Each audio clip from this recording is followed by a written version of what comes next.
Muraho neza. Ni umutoni wa Sylvie. Mbahaye ikaze aho muri mu mpande zose z'isi. Mbahaye ikaze kuri channel yanjye Mubwire TV. Wakwibaza ngo ese Mubwire TV ni iki? Mubwire TV ni channel ya Sylvie igambiriye kubwira abantu ibyiza byabo. Mubwire ko ari mwiza, mubwire ko umushimira, mubwire ko ari ingenzi, mubwire ko umukunda, mubwire ko ari indashyikirwa. Mubwire ibyiza byose yagukoreye mu buzima. Nyuma yo kureba ko abantu bakunda kuvuga ibyiza by'abantu batakiriho, nafashe uyu murongo wo kuvuga ngo tujye tubashimira bagihari, natwe tuvuga ibyiza byabo. Ni muri uwo mwanya rero nashyizeho uru rubuga kugira ngo rero duhanira ibitekerezo. Ahantu twicaye Kimironko muri Olympic Hotel. Olympic Hotel iri munsi y'ahahoze gereza ya Kimironko ugana kwa Mushimire. Ni ahantu heza cyane, hari sale z'ubukwe, hari amajardin, hari piscine, hari sauna, hari restaurant, byose birahari. Tubahaye ikaze muri Olympic Hotel. Uyu munsi rero mu kiganiro cyanjye cya mbere ndabaha ikaze, ndayikaze umutumirwa twabanye, reka nawe abibwire. Ni karibu. Mbwira abadukurikiye.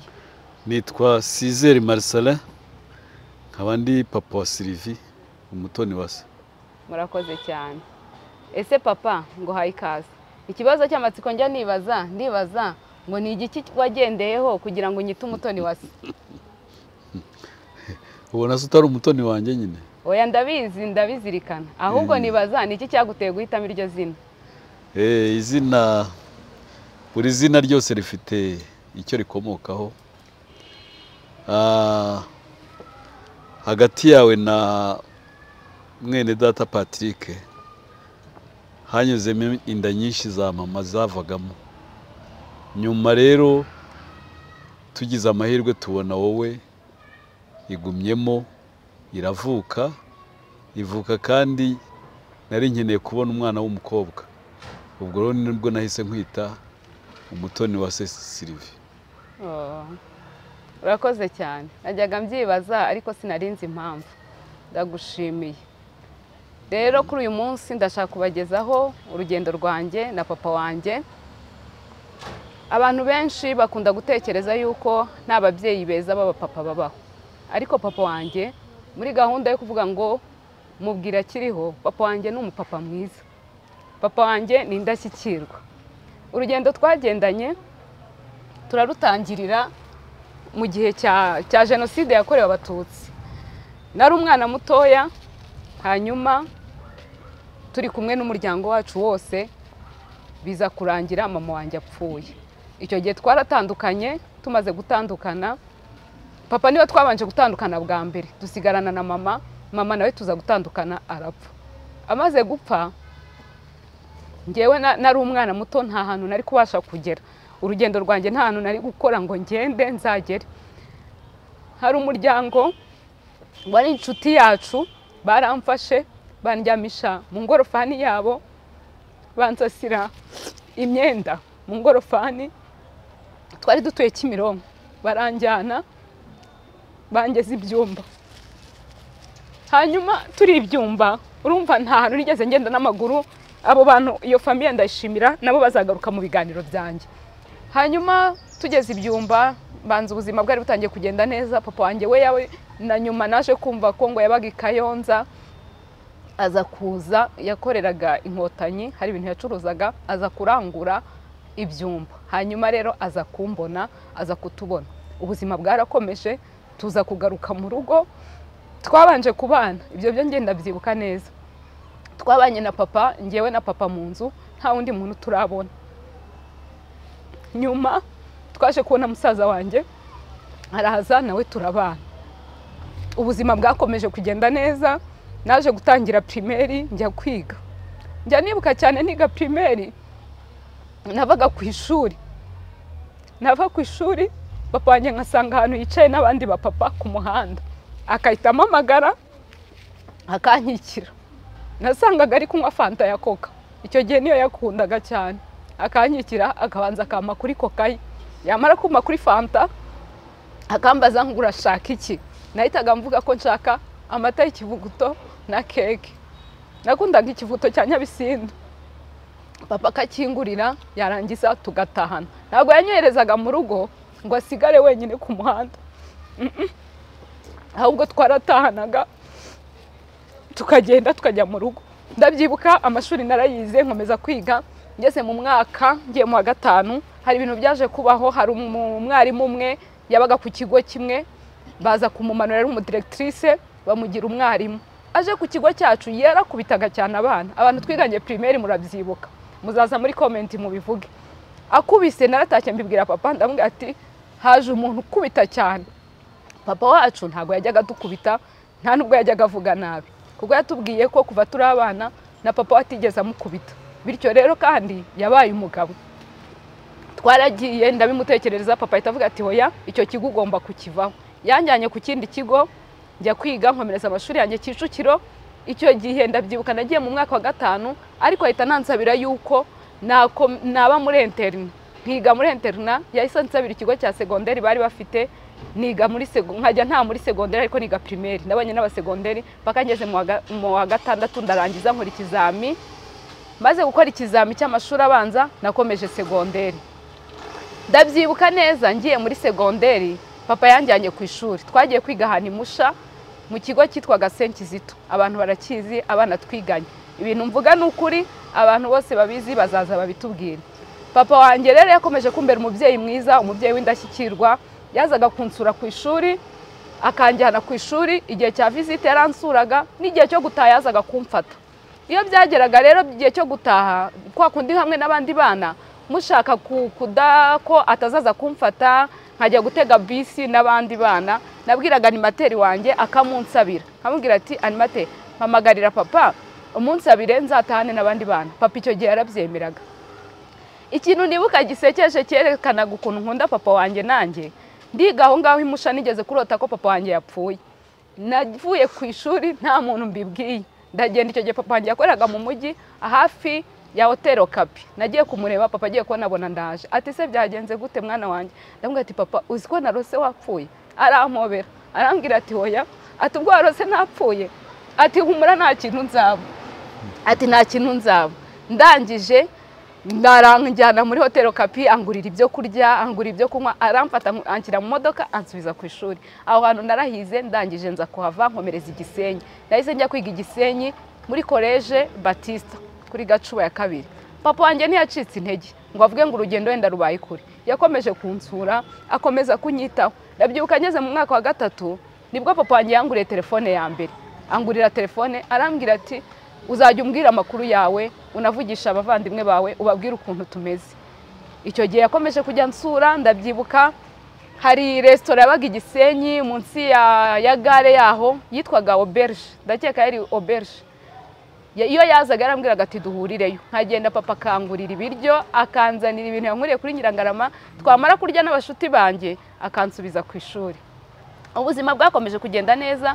Nakoze tronkome, mpita mfata icyemezo cyo kujya muri superieur hamwe n'inshuti zanjye, tuvuga yuko twakomereza kure y'umujyi wa Gisenyi kugira ngo tubashe kwiga neza, tuzanabona amadiplome meza. Twahise tujya ahantu kwiga mu karere ka Rutsiro. Tugiye kwiga mu karere ka Rutsiro, twagiye kwiga ku kigo cyari ahantu kure, ndetse imihanda yaho yari mibi cyane. Aho hantu bahitaga za Nyagahinika. Mpageze Nyagahinika, twagendaga muri bisi mw'abantu zirimo ihene, zirimo abantu, twese tuvanze n'ibintu ku buryo ntiwamenyaga aho ugeze, kereka shoferi yavugaga ngo ageze ku cyapa gahagarara ngo tugeze Nyagahinika. Aho hantu narahize. Ndashaka kubabwira ukuntu hari kure ndetse n'imihanda umuntu yari gucika intege ku buryo umubyeyi atakomeza gusura umwana we. Ariko papa wanjye ntiyacitse intege, yakomeje kunsura, akomeza kuza kundeba, ndetse niko yampaga amafaranga. Nta kibazo na kimwe nigeze ngira. Ndabyibuka telefone yose yazaga nziza papa wanjye yarayinguriraga. Icyo kigo nigagaho hari hatangiye kuba abana batangiye kujya mu ngeso mbi, abantu babagurira amatelefone. Nanjye batangira kujya bavuga ati uyu arabeshya nubwo ari umurokore, ntabwo ari papa we umugurira telefone. Naragize ngahamagara papa nkamubwira papa uzi ko abana ku ishuri bavuga yuko atari wowe ngurira telefone? Nta birirwa bavuga ngo nanjye njya mu bagabo. Papa wanjye akambwira ati ariko se jya ubihorera, ati nabigishije guhora na puberi iruhande rwanyu. Papa wanjye ni umuntu utabika inzika, ni umuntu utagira urwangano, ni umuntu utagira ibintu bibi. Iyo ikintu kimubayeho uwo mwanya arakubwira ati nakijugunye muri puberi. Arambwira ati ujye ubita muri puberi, icy'ingenzi nuko uzi ko ari ngewe mubyeyi wawe ubazi kuguriye. Papa yakomeje kungurira telefone, akampa amafaranga. Ndabyibuka najyaga mva ku ishuri narasigaje muri argent de poche nk'ibihumbi 20 cyangwa ibihumbi 30. Nabaga mfite amafaranga pe, tugatana n'abana b'igisenyi twava ku ishuri tukajya igomba kugura imyenda n'inkweto. Ibyo byose ndabivugira ko byari ibintu byiza. Papa yakomeje kunyitaho, akomeza kunsura, akomeza kuma buri kimwe cyose, nta kintu na kimwe nigeze muburana. Urugendo rwarakomeje, ndiga, mbona diplome ndarangiza. Nkirangiza segonderi amanota yarasohotse, yanshakira ishuri, ahita nyandikisha muri kaminuza hariya muri Kiye. Ubuzima bugenda neza. Aho hantu hose rero papa wanjye yakomeje kunyitaho, akomeza kumba hafi, akomeza kumbera umubyeyi mwiza. Namubonye ko ari umubyeyi wita ku bana be, kandi si njye nyine gusa, n'abana bose twavukanaga nta kibazo na kimwe twigeze tubura, nta kintu papa twigeze tumuburana. Ubwo narangije segonderi anjyana muri kaminuza nayizemo semestre nk'ebyiri. Papa aravuga ati byaba byiza dushatse n'uburyo wajya hanze. Icyo gihe yampaye amafaranga, ntangira kwaplika ibyangombwa byo kugira ngo njye hanze. Ndabyibuka nashakiye mu Rwanda visa ndayibura, twashaka visa ya Schengen ndayibura, dukomereza i Bugande ndayibura, njya muri Kenya ndayibura. Ubwo icyo gihe ndi kuzerera muri ibyo bihugu niko abandi bantu twiganaga bigaga muri Kiye. Nagarutse rero abandi bantu baragize gute, bararangije kwiga. Ndaza nsanga papa nawe icyo gihe yagiye muri pension. Mu gihe yagiye muri pension, musaza wanjye unkurikira we yabonye visa ijya mu Bwongereza. Amafaranga yose papa yahise ayafata ayashyira kuri musaza wanjye we akomeza kujya mu Bwongereza. Ibyo bintu byose ndabizirikana. Ariko icyo gihe nubwo byari bimeze gutyo, ngewe urumva ko ntari ngiye gukomeza ishuri. Papa ntiyacitse intege, ntabwo yabaye umubyeyi wiheba ngo ambwire ngo ntabwo uzongera kwiga, ahubwo buri munsi yamaga icyizere. Twari dufite inzu ya etage twari twaragurishije, akavuga ati nibanyishyura nzaguha amafaranga yo kujya kwiga. Ntabwo byaje kugenda neza, ariko ibyo nabyo biri mu mugambi w'Imana. Iyo story yindi nzayibaha, ubwo buhamya nzabubaha bw'uburyo nagiye kwiga nkakomeza kaminuza, ariko ari Imana ibigizemo uruhare, kuko Imana yashakaga ko nkura amaso ku bantu, nizera Imana gusa. Narize biza kugenda neza. Papa rero ntiyacitse intege, igihe cyarageze ngira igihe cyo kuba nashaka. Papa wanjye yaranshyigikiye cyane mu bukwe, aramfasha, anyitaho, ama ibintu byose nkeneye kugira ngo ubukwe bwanjye bugende neza. Nubwo byaje kugera ubukwe bukaba muri Covid, ariko twari twarabuteguye mbere, ahubwo kubera kugenda tubwimura birangira tubikiza muri Covid. Ariko nubwo bwawe muri Covid nta kintu na kimwe tutari twarishyuye. Icyo gihe rero ibintu byose byagenze neza, papa wanjye akomeza kumba hafi, maze no kubaka urugo. Papa yambereye umubyeyi mwiza, yambaye hafi, anyitaho, arampemba, umva nkorera ibintu byiza. Niyo mpamvu rero navuze ngo papa, umupapa mwiza, umupapa ntagereranywa, umupapa w'indashyikirwa, umupapa ukunda abana be muri situation yose yaba arimo, kuko ntabwo ubuzima bwagiye bworoha, hari ibyagiye bimubera inzitizi, ariko muri ibyo byose papa ntabwo yacitse intege, yakomeje kutwitaho kugeza n'uyu munsi. Ni wa muntu papa mpamagara ngize ikibazo nkamubaza ngo papa ngo bigenze gutya, niwe muntu kwisi mpora nguza amafaranga ntashobora kwishyura, nkamubwira ati noneho byanze ngurizayo, akayama nk'umubyeyi. Ndamushimira rero urwo rugendo. Iyi témoignage yanjye ya papa, urugendo rwanjye na papa, nabonye abantu benshi kuri social media, abantu bavuga yuko abenshi babatanga ubuhamya bw'uko ba mama wabo bababaye hafi. Ukumva no mu nshuti zacu turi kumwe abantu bakunda kuvuga ngo iyo ubuze nyoko nta kintu uba ufite, ariko ntabwo ariko bimeze. Hari abapapa beza, hari abapapa ntagereranywa, hari abapapa b'intwari, hari abapapa bita ku bana igihe cyose. Icyo gihe nigaga kaminuza, ndabyibuka papa ntiyaryamaga ntaraza, yambazaga ahantu ngeze akantegereza, cyangwa nkamubwira ati papa nimuryame nta kibazo ndi hafi ngiye kuhagera. Ibyo bintu byose rero papa narabizirikanye. Ndagushimira kuvaho nafatiye umurongo wo kuvuga ngo ngiye gukora cano yo kujya mvuga ibyiza by'abantu bagihari. Si ngombwa ko mpera kubakure, si ngombwa ko mvuga abandi kandi nawe uhari. Ndagushimira urukundo rwawe, ndagushimira kwihangana wanyigishije, gukunda Imana, gukunda abantu, kubabarira. Ni byinshi. Sinzi nimba papa nawe afite icyo yababwira, hari igihe ibintu biba ari birebire ariko tuzakomeza kugenda tubagezaho uko ubuhamya bugenda bukurikirana. Nzabaha story zanjye n'umuryango wanjye n'abavandimwe banjye, ariko numvaga ngomba guhera ku nkuru yanjye na papa. Papa wanjye ndamushimira, papa wanjye ni umubyeyi mwiza kandi si kuri njye jyenyine, ndahamya neza ko no ku bandi n'aba tutavukana. Ikintu nibagiye kubabwira, twakuze mu rugo hahora abantu tutagira n'icyo dupfana, abo dufite icyo dupfana n'abo tutagira icyo dupfana. Papa hari igihe twabyukaga tugasanga abantu buzuye muri salo baje kumureba. Nk'abana twarivovotaga, se papa, aba bantu baba bari hano buri munsi baje kugusaba ni ukubera iki? Papa akatubwira ngo iyo ahubwo maze nk'icyumweru nta muntu wakwinjira nibwo byambera ikibazo. Nta munsi n'umwe papa yigeze agira ubusambo, nta munsi n'umwe yigeze yimana, yatwigishije gusangira n'abantu ibyo dufite. Rero papa ndagushimira, sinzi nimba urwo rugendo nzirikana nk'umwana twagendanye, nimba urwibuka, nimba nawe hari icyo wabivugaho, ngo haye ikaze. urakoze cyane kuba ushimira, nanjye ndagushimira, wabaye umwana mwiza. Ibyo nakoze byose ntibyapfuye ubusa, byatumye ubengukwa, urashaka, ukaba wubatse urwawe.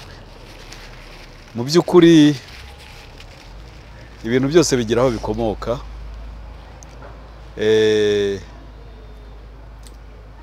Ahantu bikomoka rero nuko papa na mama batandukanye mfite imyaka 4. Muri iyo myaka 4 nagiye kwa nyogokuru wari umukecuru cyane, utakibuka ibyo kurera, ariko ndibuka ngeze mu mwaka wa 4 primaire nyine, aho natahaga nkasubira ku ishuri, nkaza kurya nkasubira ku ishuri. Nagera mu rugo nkabura, nkasanga umukecuru yagiye kwinywera akagwa n'abandi bakecuru, nkaburungaburira kandi ibiryo bihari, ngo nta muhungu wakoraga mu nkono. Nkaburungaburira nkasubira ku ishuri hariya. Ubwo rero nibwo nakuze mfite ishyaka ry'uko nta mwana wo mu muryango wazahura n'ikibazo nk'icyo nahuye nacyo. Byatumye rero ngiye gushaka mama wawe, ko twari tubiziranyeho, twarabiganiriye ko azagira icyo amara mu muryango, ko twari dufitanye isano. Byabaye ngombwa rero ko mu rugo buri gihe hahora haza abantu, abaje kwiga bataha kure, abaje kwiga batasubira iwabo ngo bajye kurya, ukabaza ari kuba ariho barya saa sita. Ibyo byose byarabaye, ariko nanone ikindi nibutse ntavuze nuko ineza nyikomora no kuri papa. Papa nawe yagiraga neza cyane, abantu benshi bari bamuzi hano Kimironko, aho yabanye nabo wahoraga bamushima. Nanjye rero iyo neza naho nayikomoye, kandi n'ubu nzakomeza kugeza igihe zaviramo umwuka.